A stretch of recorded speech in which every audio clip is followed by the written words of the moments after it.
All right, so I did my project on a walk-a-thon that we did at our school. I went ahead and helped the students um, raise money. They went ahead and got pledges from people in their community. I had several students who went and just asked random strangers that they saw in the store as they were doing grocery shopping with their parents.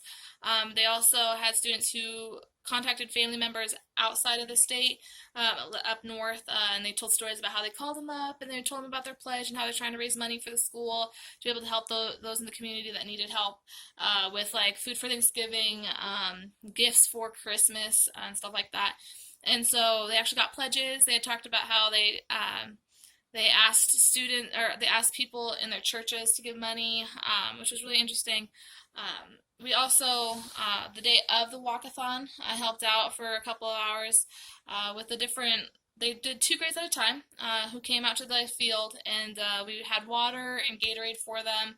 And then we had music going, and we had the kids walking around doing laps, and it was per lap that they got this pledge amount of money per lap. And so when they went around, we made sure that we were encouraging. So I worked with a couple of other teachers that were down doing the music and stuff like that and encouraging the students.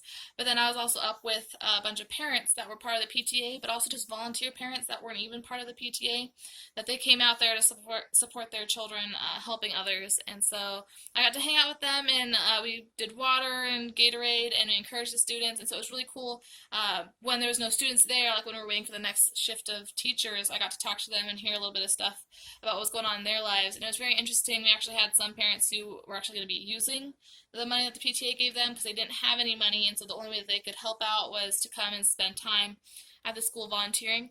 And then we also had families that were actually donating themselves and who were giving pledges to their students, to their own child, in order for their child to get pledges for the school. So it was very interesting, and I really enjoyed it. The kids were super excited to talk about it all the time, and then they were super excited. I think they raised about a little bit over $8,000, which was way more than they were expecting to raise. And so then that money went towards benefiting those students that were in the school that needed help over like Thanksgiving break and around over Christmas break. And then it also helped those who in the community who were like, they have like a food bank sometimes, and so that's what it was helping for. But it was a great experience, and I really enjoyed it.